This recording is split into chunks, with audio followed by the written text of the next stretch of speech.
ایک بیچارہ نشے میں مبتلا شخص، ہم نے اس کی بڑی منتیں کی، خدا کا واسطہ چھوڑ دے نشے کو، ہلاک ہو جاؤ گے، برباد ہو جاؤ گے، پاگل ہو جاؤ گے۔ ظالم 20 25 گولیاں کھاتا تھا، ولیم ٹن کی 25 گولیاں ایک ہی دفعہ میں، ایک کھانے کے بعد آدمی مدہوش پڑا رہتا ہے۔ یہ ظالم 25 گولیاں کھا لے۔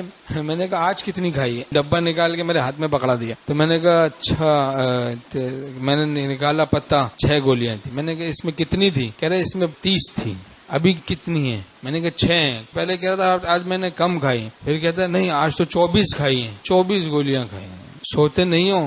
نہیں سوتا نہیں ہوں، 5 دن نہیں سوتا، 4 دن نہیں سوتا، کبھی گھنٹہ سو لیا تو سو لیا۔ پاگل ہو جائے گا چند دن میں، پھر پاگل ہو جائے گا۔ تھوڑی دن کی جوانی جتنی برداشت کر سکی، پھر جب دماغ میں ضعف پیدا ہو جائے گا، پھر ہلاک برباد ہو جائے گا۔ تو میں نے بڑی منتیں کی، میں نے کہا خدا کا واسطہ اس کو چھوڑ دو۔ شیطان اور نفس بہانے سے یہ کام کرواتے۔ کوئی غم لگ گیا، اب غم کو مٹانے کے لیے شراب پی رہے ہیں، نشہ کر رہے ہیں، غم کو ارے غم کا علاج، مصیبت کا علاج کیا معصیت ہے، گناہ ہے؟ کہاں سے سیکھا ہے یہ؟ شیطان نے سبق پڑھا ہے۔ ٹیوٹر تمہارا کون ہے؟ ٹیچر تمہارا کون ہے؟ ٹیچر شیطان۔ کون ٹیچر ہے؟ کہاں کون ٹیچنگ کر رہا ہے تمہاری؟ کہاں تم ٹیوشن لیتے ہو؟ کون تمہارا ٹیوٹر ہے؟ ٹیچر شیطان ظالم، وہ الٹے سبق پڑھاتا ہے، غم میں گناہ کرو۔ ارے بھائی غم میں بس ان کو پکارا چاہیے، ان کے ہوتے کیا سہارا چاہیے۔ لذت فریاد طوفانوں میں ہے، کون کہتا ہے کنارہ چاہیے۔ آپ تک لائی جو موجے رنج و غم، اس پہ قرباں سینکڑوں ساحل ہوئے ہیں۔ آپ تک لائی جو موجے رنج و غم، اس پہ قرباں سینکڑوں ساحل ہوئے، لیکن خدا کی رحمت و کرم، مہربانی، عنایت تائب ہو گئے۔ پہلے تو کہا نہیں چھوڑ نہیں سکتا، ہم نے کہا چھوڑ دو بھائی، خدا کا واسطہ چھوڑ دو، اللہ کی محبت میں چھوڑ دو، اللہ کی محبت میں چھوڑ دو، اس غم کو اٹھا لو۔ کہا کہ لیکن میں نہیں چھوڑ سکتا، صرف 6 کھاؤں گا۔ میں نے کہا 6 نہیں، چلو تم 5 کھاؤ، اگر تمہیں کھانی ہے، اس سے زیادہ تو نہیں کھاؤ، لیکن 5 بھی نہیں کھاؤ، چھوڑ دو خدا کا واسطہ۔ کہا اچھا چھوڑ دی، توبہ کر لی، مجھ سے وعدہ کر کے خدا اپنی رحمت و کرم سے بچا لے۔ کہا لیکن بہت میری حالت خطرناک ہو جاتی ہے، غصہ اور بے چینی اور پریشانی۔ میں نے کہا کتنے دن تک؟ بہت زیادہ، ہفتے تک رہے گی حالت تمہاری ایسی؟ کہا کہ ہاں۔ میں نے کہا یہ 1 ہفتے کا غم اور تکلیف جہنم سے کم ہے، جہنم سے کم ہے۔ 1 ہفتے کی تکلیف اللہ کے راستے کا غم ہے، اٹھا لو بھائی، خدا را اٹھا لو۔ تو اللہ کی رحمت و کرم سے تائب تو ہو گئے، لیکن ایسے لوگوں کے لیے ضروری ہے بری صحبت کو چھوڑنا۔ ان لوگوں میں جا کے بیٹھ گئے جو نشوں سے غم مٹاتے ہیں، تو پھر دوبارہ ان بدماشیوں میں مبتلا ہو جائے گا، ان بدماشیوں۔ اچھا ہم لوگ ایسے نشوں میں مبتلاؤں پر تعجب تو خوب کرتے ہیں، لیکن بات یہ ہے کہ اپنے سے غافل رہتے ہیں۔ ہم لوگوں کو بھی یہ حرام نشے لگے ہوئے ہیں، کسی کو رشوت کا حرام نشہ لگا ہوا ہے، کسی کو سود کا حرام نشہ لگا ہوا ہے، کسی کو بد نظری کا حرام نشہ لگا ہوا ہے، کسی کو زنا کا حرام نشہ لگا ہوا ہے، کسی کو لونڈے بازی کا حرام نشہ لگا ہوا ہے، کسی کو نیٹ کی بدماشیوں کا حرام مزہ لگا۔ یہ وہی ہے، سب وہی نافرمانیوں کے نشے کی مختلف اقسام ہیں، نافرمانیوں کے نشوں کی مختلف قسمیں، ان میں سے یہ بھی اقسام ہے۔ کوئی لڑکیوں کو دیکھ رہا ہے، کسی کو بے ضرورت بھیک مانگنے کا ناجائز نشہ لگا ہوا ہے، کوئی ضرورت نہیں ہے، بس بھیک مانگنے کی عادت پڑی ہوئی ہے، مخلوق سے بھیک مانگنے کی، اللہ سے بھیک مانگنے کی عادت نہیں، مخلوق سے بھیک مانگنے کی عادت ہے۔ مخلوق کے سامنے عرض احتیاج کا ایک نشہ لگا ہوا ہے، معلوم نہیں کیسے۔ نشوں کی وجہ سے کتنے لوگ پاگل ہو رہے ہیں، آئس کا نشہ کرتے ہیں۔ ابھی ایک جگہ بیچارہ وہ بیوی کو لہو لہان کر دیا مار مار،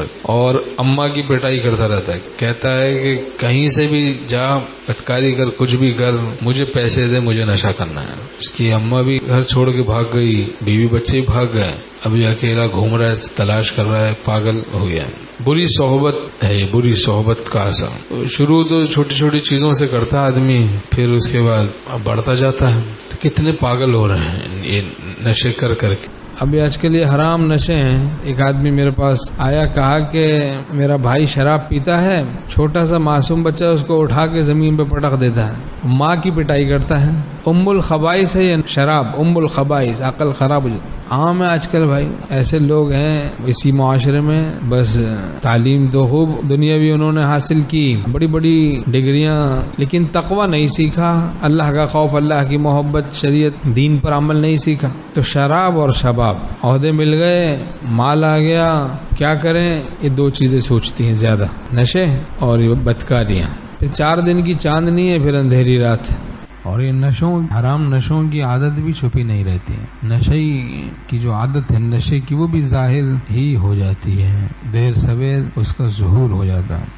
لیکن نشے کرنے والے، شراب پینے والے، چرس، ہیروئن، طرح طرح کے نشوں میں مبتلا، کوئی تہجد پڑھتے تو نظر نہیں آتے ہوں گے آپ کو، خوب جناب سجدوں میں اشکبار ہیں. شاعر کہتا ہے دنیا کی شراب پینے والا پی کے ادھر ادھر پڑا تھا، کہیں کہتا ہے پی کے مدہوش پڑا تھا کوئی میخار جو کل، جب چلی سرد ہوائیں تو وہ تھوڑا سا ہلا، کسی کتے نے پیشاب کیا تو بولا ساقیہ اور پلا اور پلا اور پلا. دنیا کی شراب کا اثر. دنیا کے حرام نشوں میں مبتلا اپنے کو بڑا عقل مند سمجھ رہے ہوتے ہیں. نشئی سمجھ رہا ہوتا ہے میں بڑا عقل مند ہوں، بڑا سمجھدار ہوں. اب کسی نشئی نے آپ کو پکڑ لیا تو کتنی بیزاری آتی ہے. آدمی سوچتا ہے کس طرح بھاگوں، اب بھاگوں تو یہ بھاگنے نہ دے، اور کھڑا رہوں تو بڑی پریشانی ہے. نہ نگلا جائے ہے مجھ سے، نہ اگلا جائے ہے مجھ سے، نہ ٹھہرا جائے ہے مجھ سے، نہ بھاگا جائے ہے مجھ سے. نہ ٹھہرا جا رہا ہے، نہ بھاگا جا رہا ہے. نہ نکلی نہ اندر رہی جان عاشق، عجب کشمکش میں رہی جان عاشق. ایک آدمی یہ کہتا ہے کہ وہ قبض باطنی میں مبتلا ہوں. میں نے کہا کوئی گناہ تو نہیں کرتے ہو؟ کہتے گناہ تو کوئی یاد نہیں ہے کوئی ایسا، البتہ چرس پیتا ہوں. اب اس کے ساتھ تجھے بستے بات نہیں نصیب ہوگا. چرس کے ساتھ بھی اب کیسے سلوک طے ہوگا بھائی؟ استغفر اللہ.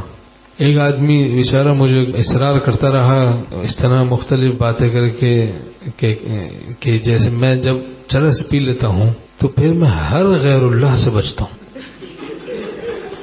تو ہر گناہ سے بچنا میرے لیے آسان ہے. میں نے کہا تو خلیفہ مجاز چرس بننا چاہتا ہے، لگ رہا ہے اجازت لینا چاہتا ہے کہ میں چرس کی اجازت دے دوں. میں نے کہا یہ سب ڈرامے بازی ہے، چھوڑ.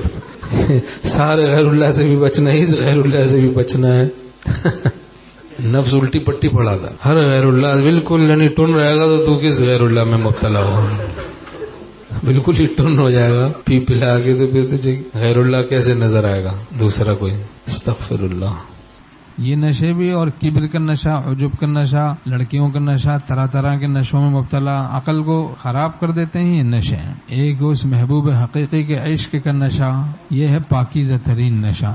یہ نصیب انبیاء ہے، یہ نصیب صحابہ ہے، یہ نصیب اولیاء ہے، یہ نصیب مومنین ہے. والذین آمنوا اشد حبا للہ، جو ایمان والے اللہ سے اشد محبت کرتے ہیں، یعنی عشق کرتے ہیں، خدا سے عشق کرتے ہیں. اللہ کے عشق اور محبت کا نشہ نہیں کیا، اہل اللہ کی صحبت سے بھاگے، کونوا مع الصادقین کا اہتمام نہیں کیا، تو کوئی لڑکیوں کے عشق میں نشے میں پڑا ہوا ہے، کوئی لڑکوں کے عشق میں نشوں میں پڑا ہوا ہے، کوئی ہیروئن کا نشہ، پاؤڈر کا نشہ، کوئی آئس کا نشہ، کوئی شراب کا نشہ. حرام نشے، سارے حرام نشے. دنیا کے نشوں سے عقل میں فتور آتا ہے، خرابی پیدا ہوتی ہے، اور اللہ کی محبت اور عشق کے نشے سے عقل منور ہوتی ہے، عقل سلیم بن جاتی ہے، صحیح فیصلے کرتی ہے. کہ اہل اللہ کی جو عقلیں ہیں، بڑے بڑے عقلاء کی عقلوں کی بھی دستگیری کرتی ہیں. اللہ ہم سب کو عقل سلیم، فہم سلیم اور قلب سلیم نصیب فرمائے. نشہ خمر کوہن ہے بے مثال، دور میں 80 سالہ جام ہے، 80 سالہ جام ہے. ہمارے شیخ رحمۃ اللہ علیہ کے بارے میں حضرت میر صاحب رحمہ اللہ نے فرمایا اللہ کے عشق و محبت کا نشہ کرنا ہے. والذین آمنوا اشد حبا للہ، تو ایمان والے اللہ سے اشد محبت کرتے ہیں، اشد محبت. ہمارے شیخ رحمۃ اللہ علیہ نے فرمایا کہ دنیا کا نشہ تو ایسا ہے کہ تھوڑا کھٹا چٹا دو تو وہ نشہ اترنے لگتا ہے. ایک اللہ کے عشق و محبت کا نشہ ہے کہ گردنیں کٹ جاتی ہیں، نشہ نہیں اترتا. فزت ورب الکعبہ، صحابہ کہتے کہ رب کعبہ کی قسم، شہادت کے وقت بھی کہتے ہم کامیاب ہوئے. تو گردنیں کٹ جاتی ہیں لیکن یہ نشہ نہیں اترتا. اللہ ہم سب کو اپنے عشق و محبت کا نشہ نصیب فرمائے. یہ نہایت پاکیزہ، ستھرا، صاف، لطیف، حقیقی نشہ ہے. اللہ کی معرفت کا نشہ، محبت کا نشہ. بنتی ہے آرزو کے لہو سے شراب دل، لیکن بقدر ظرف الگ ہے نصاب دل. حرام آرزوؤں کو خون کرنے سے دل کی شراب بنتی ہے، اللہ کی معرفت کی شراب بنتی ہے.